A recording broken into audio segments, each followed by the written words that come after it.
As the culture in the Philippines and for our family traditions, every Semana Santa or Lent, lumilibot talaga kami ng lugar kung saan makakapag-bisita iglesia kami ng pamilya ko. Through the years, bata pa sila at bata pa ako, ganun na talaga yung nakagisnan ko. Talagang nakaka-fascinate makakita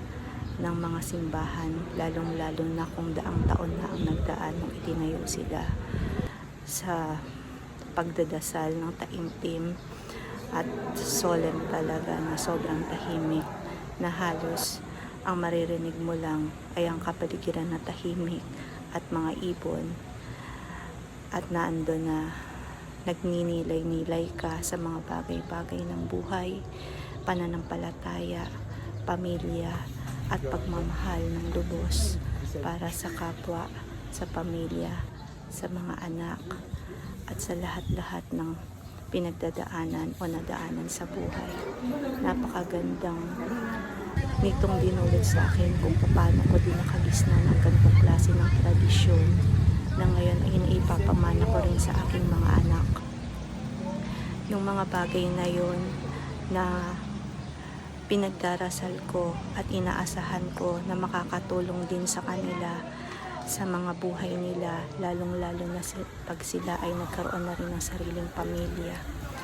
Nagiging daan din to para magkaroon kami ng mga magagandang memories ng aking pamilya, ng aking mga anak, ganon din ng aking asawa.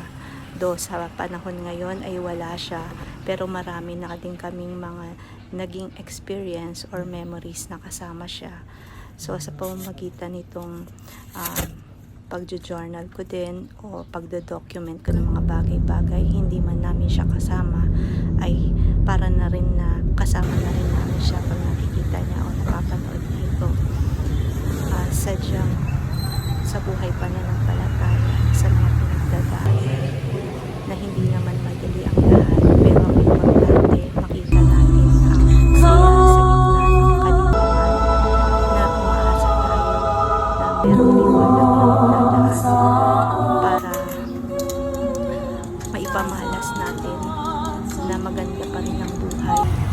na nagdadaan kahit sa kahirapan, matutulang na manampalataya at ito ay nagagampanan tayo maliit na lang ng isang buto ayon sa kagustuhan natin kung paano at kung ano ang magandang nakikita at kung ang pangit ay paglalabanan.